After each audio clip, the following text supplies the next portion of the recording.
Lembrámoste, Marcos, mentres todo pasa.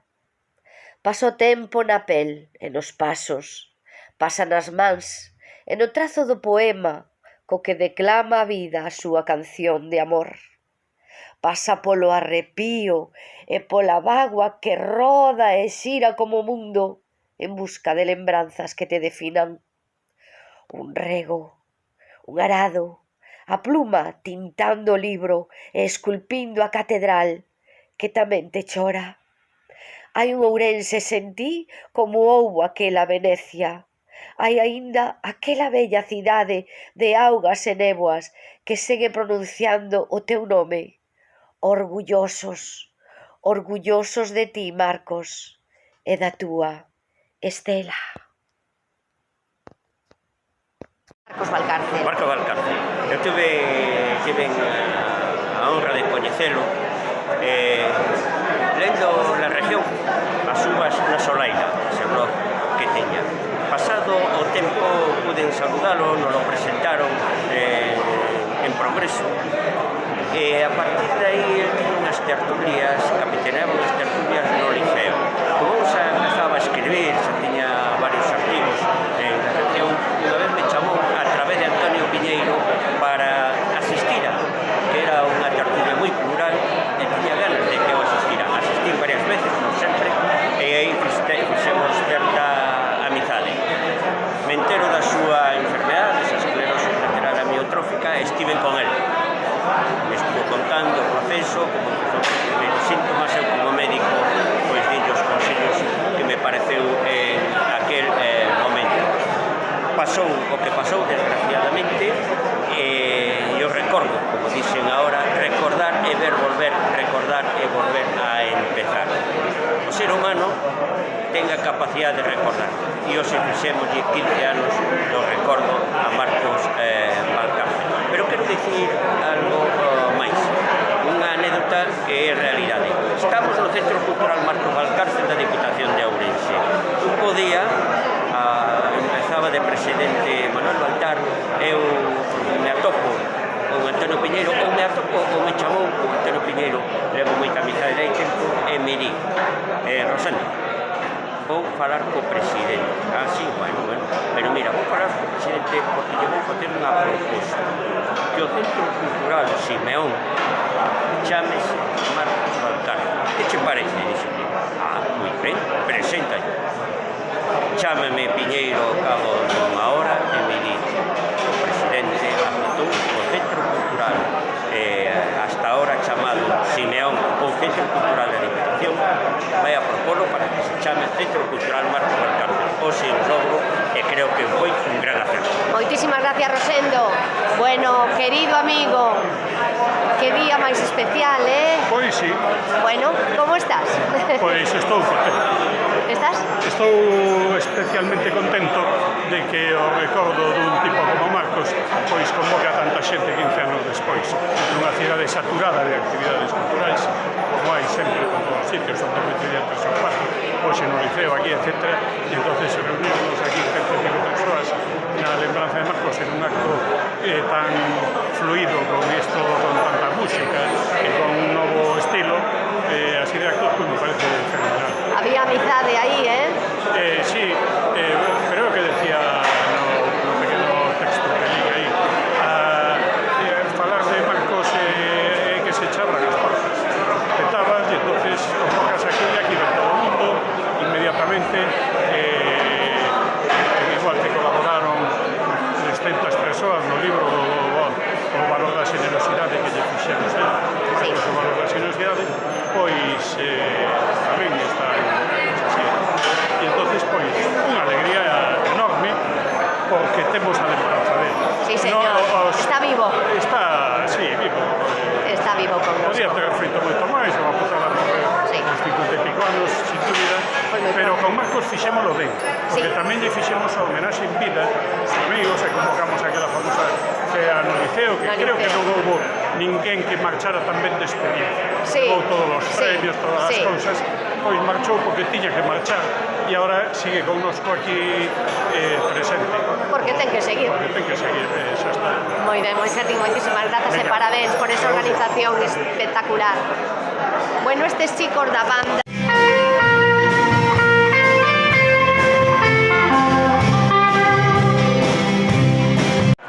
imos adiante. Somos o grupo Brasas, Sí. era un grupo dos anos 70 de música de baile de salón, unha orquesta. O que pasa que nos 80 pois separouse, cada un dedicouse a unha cousa, pero fai un ano volvémonos a xuntar. Aquí Tomás, o batería é o fundador da orquesta Brasas. Isto debía ser Brasas 2.0. Entón agora descubrimos que o que nos interesa facer... Gústame dicir que facemos arqueoloxía musical, ainda que para darnos ínfulas, non? O que facemos é investigar en un grupo que se chamaba The Shadows, un grupo inglés de antes dos Beatles. Sí. Gústanos moito o que facían porque era unha música moi sencilla, non tiña todavía as influencias de blues e de rock e todo eso. Entón, estos foron unha influencia moi grande para músicos posteriores. O que pasou é que, claro, viñeron os Beatles e iso arrasou con todo, perderon. Pero nós intentamos recuperar os temas que nos gustan deles e incluso facemos algunha cousa de outra xente, pero o estilo de como farían eles. O noso plan é seguir facendo cousas máis adiante no futuro, digamos, o sea, un hipotético futuro. Que farían os Shadows hoxe, por exemplo, se tuveran que tocar unha música dunha película de agora ou unha música famosa de agora? Queremos recuperar ese espírito máis ben, que a música simplemente o espírito. Será unha época difícil para a xuventude, todavía non había esa rebeldía que veu despois co rolling e todo eso. E a música que se facía era moi pura, moi clariña, moi... É difícil de explicar, que es que Simple, Sí, pero hai que simple, pero con certa finura. Sí, Exactamente. unha música moi delicada. Moi Gústanos delicada. moito. A verdade é que soades de maravilla e sodes un grupo super recomendable. Bueno, pues, Que quede dito aquí ben clariño, Pónnos no canal que se ve esa... Soades fantásticamente. Moitísimas grazas. Recordamos que hai outros dous membros que andan por aí xa un pouco libres. José Tito, que está Verdad, xa tomando viño.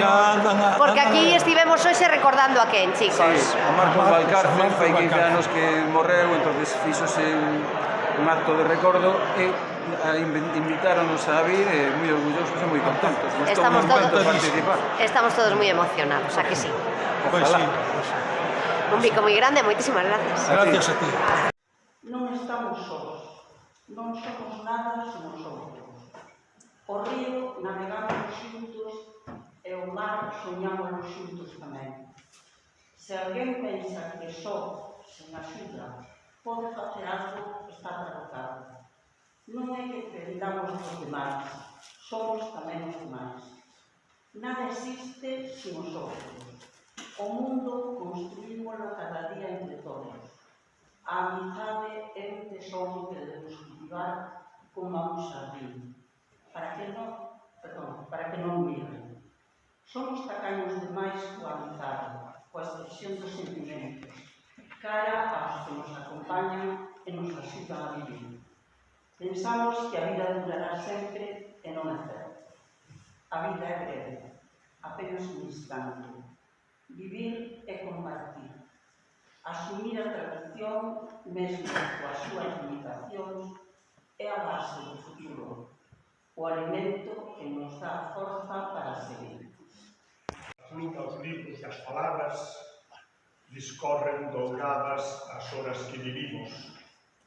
Os tempos que se foron os minutos desta cidade a que por fin podemos chamar polo seu nome Ourense.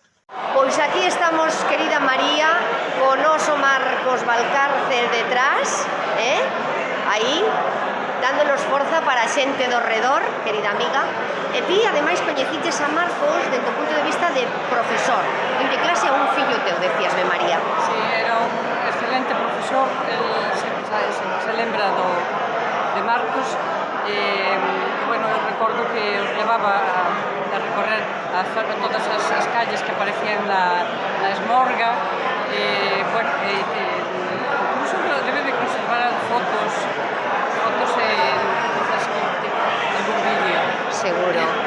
bueno, nos, como sabemos, pues todos coñecemos a Marcos, era unha excelente persoa, un gran profesional, un investigador, escritor, articulista, bueno, era un home moi completo desde o punto de vista profesional. Recordaba eu agora, cando falamos, María, que o último acto do Liceo, ali estivemos tamén, acompañando, xa estaba moi maliño, pero ali estaba agradecéndolle a todos os seus amigos a grandísima xenerosidade que tiñan con el, cando el estaba sendo super xeneroso con todos nós, coa cidade, porque deixou moitas cousas escritas. Así que, de admirar, verdad? Sí. Moi ben. Un biquiño moi grande, Marcos. Querémoste, corazón. Querémoste. Querémoste.